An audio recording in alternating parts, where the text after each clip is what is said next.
Welcome back to MediaScience MYTH BUSTIng. I'm your host, Philip Lomax, and I'm joined by Dr. Dwayne Varan.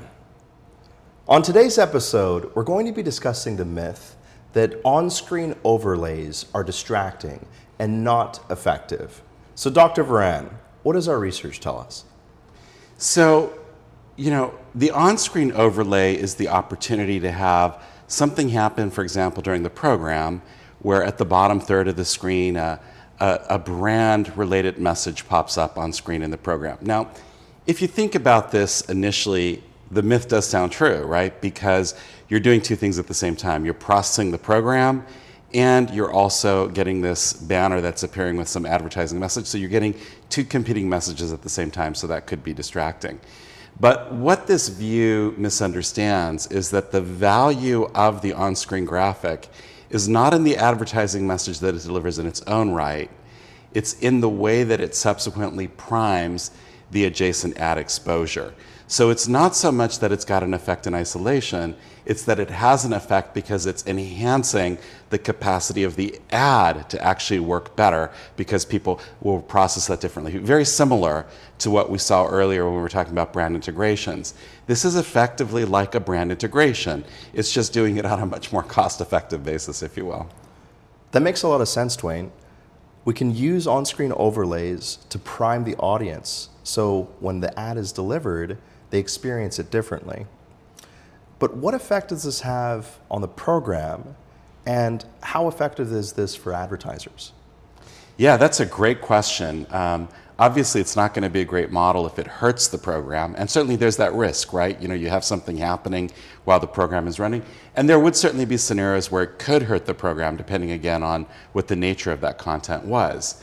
But if we look at data from one of the studies that we've done as an example, this is a study that we did for Warner Brothers Discovery, and you see that we actually deliver here against both of the objectives that you were talking about. No adverse impact for the program, positive impact for the advertiser here. If we look at the galvanic skin response data, you can see that time where the overlay is occurring, and you see that the galvanic skin response is actually significantly higher, and in fact, you have more smiling activity happening. Now, this example is a little bit of a best case scenario because, as it happens, Warner Brothers spent a lot of time thinking through what the content over the overlay was, and it was actually related to the program. It was also related to the advertiser, but it did it in a little bit of a humorous way. So they used the medium effectively by actually thinking through what the creative would be in that overlay. So it's a good example of how they actually enhance the program experience in this example. And sure enough, you're also seeing the dividend that was delivered to the adjacent ad. So that second chart is showing you what the impact was on memory. Of course, this is not surprising given what we see with brand integrations, where memory is significantly enhanced because it's been activated as a result of that prime. But also you're seeing that smiling activity in the ad was higher. So the humor that was in that on-screen banner actually carried over to the payoff that they got in the ad as well. So this is a great example of a win-win proposition, a win for the program, a win for the advertiser. But I do have a little bit of a caveat. This is a best case example because, as it happens, the creative was clever, and it's a new medium. So you can't just slop your brand there and expect it to have a positive effect. There is an art to doing it effectively. That's a great point, Dwayne. How can advertisers and programmers and ad tech companies leverage this medium to its maximum effect? Look, at the end of the day, the magic is not in the format, it's in what the format enables. It's not in the fact that there's an on-screen banner, it's what you do with the on-screen banner that matters. And so it's a creative medium just like anything else. So just because we say we have a 30-second commercial doesn't mean the 30-second commercial is going to be effective. You can have it be effective or not depending on what you do with the creative, and it's the same. You can't just put the banner there with like the name of the brand and expect that that's going to do anything. If anything, that would be distracting. You really have to look at an opportunity there around some kind of creative expression that benefits both the brand and the program. And so it does need that nuance of actually trying to think through it a little bit more so that you do something interesting with it and not just slap it on. Again, I think the best parallel is this world of a brand integration. In the same way, you'd be very conscientious about how you're using the brand, what it means, how it fits the positioning of the brand, how it fits the way that the brand is trying to differentiate itself. Like, all those things would be very meaningful in how you thought of the integration. This is no different. This is just another type of integration that's occurring. It just happens to be one that's very cost effective and relatively easy to deliver on. That makes so much sense, Dr. Varan. I'm sure that some of our audience members, though, are probably grappling with scalability as a construct, right? We need to identify signals within perhaps metadata that we could use to better inform these overlays. But what types of signals should our audience members be looking at to make sure that the overlay aligns with the program? Yeah, that's a great point. Scalability is definitely a factor. At one extreme, you can imagine a scenario where you would have to kind of like look at the program and look at the brand and really try to find the perfect marriage each and every time. Obviously, that's not viable. At the other end of the extreme, you would have it be where you're just going to slap the brand on generically, if you will. That's not really going to deliver much value. So you really want to find a sweet spot in between. And I think there are two general ways that you would land on that. One is you'd want to really research this as a brand. You'd really want to research this to understand the kind of messaging that was really working effectively, that's consistent with what you're trying to achieve with your adjacent ad campaigns. You want messaging that actually ties in with the campaign. So you really want to be thinking about how to bend that a little bit in ways which would lend themselves to the program more broadly, if you will. So that's the first layer, again, is thinking through it in terms of learning from what you're doing so that you understand the best principles that will help you going forward.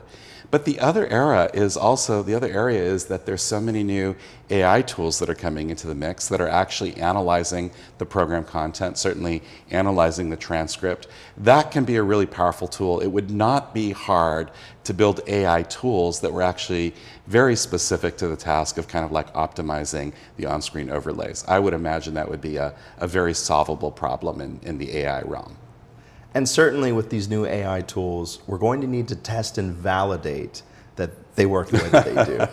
100%. You're not going to hear me arguing against that. That's so true. We've identified that on-screen overlays can be an effective tool within the programming. What other mediums can we use it in? Yeah, that's a great point. Certainly the example that we used is one where you have an overlay over the program to kind of like enhance the perception of the subsequent ad. But you can also use it in the ad break to actually enhance the program. And a great example of that is what ESPN does with the bottom line ticker. Now, this was an area that we helped ESPN. There was a religious debate internally within ESPN about what to do with the bottom line. On one side, you had all these C-suite executives who felt that the ad should not be interrupted, and so it should be the full screen ad experience. And so what was happening is you were waiting for your score to come, and then suddenly the ad break would come, and it was just before it got to your team, but it would actually cut out because it was full screen, for the advertiser. Then there was another group that said, no, for the program, it's actually better if you continue running the on-screen, bottom line ticker, because people want to see their scores and stuff, but the advertisers were not happy. So that was the other side of the debate. So you had this very kind of like political debate internally about, which side should prevail. So the answer to that really was research. Let's go test this and see what the effects are if we allow the bottom line to run over the ad break. And so ESPN approached us, and we tested this using, of course, eye tracking and memory and a whole bunch of other tools. And lo and behold, we found there was no adverse effect to the ad at all. The advertiser did not suffer in any way. In fact, we found the advertiser benefited. Why? Because the viewer was more engaged. Because you were creating a vehicle, and in fact, it helped ad retention as well. People were less likely to switch away from the ad break. So in all these ways, it was actually a win-win proposition, and that's the reason why today, when you watch ESPN, the bottom line continues over the ad break. So you definitely can get value. We've tested more aggressive models as well. One of the most interesting ideas that we tested, this is still futuristic, nobody's doing this yet, but it does work, is we created an interactive layer of program-related trivia that ran through the ad break. This was a strategy for retaining viewers. It was our own R&D work that we did. It was our own concept, our own idea. But the idea was that to retain viewers through the ad break, You would have content that was related to what people had just seen in the segment before, and there would be trivia questions about it, and people could answer these questions as the ad break continued. And guess what? Viewer retention through the ad break was maintained. Why? It was enhanced significantly. Why? Because you're giving something for people to do so they don't have to switch away. It was keeping them busy for the ad break. And of course, that didn't end up harming advertisers. So it was a win-win proposition once again. So 100%, your proposition is exactly right. You can use overlays in programs to enhance advertising, but you can also use overlays in ads to enhance programming. So the overlay is a really powerful new tool that we can use in a lot of exciting ways. And certainly within the age of connected television, we can use overlays to collect even more first-party data, even during the ad break. That's a great point. And not only that, the other thing is with the connected TV universe, it doesn't have to be an all or nothing proposition. You can give people the option of activating the interactive layer. So if they want to, they can activate a layer that might have trivia that's running through the program, including, of course, when the ad appears, you'd have the on-screen overlay, you could have stuff happening in the program. But all of that could be something that a viewer opts into. And as you say, there is a really valuable layer of data that is coming in with that. And particularly in the age of the deprecation of the cookie, that kind of data becomes very valuable. Well, what a great episode. Today we had discussed the myth that on-screen overlays are less effective and harm a program. Dr. Varan, what say you? Busted! Thanks again for joining us for this episode. Until next time, I'm Philip Lomax, this is Dr. Dwayne Varan, and thank you, our audience.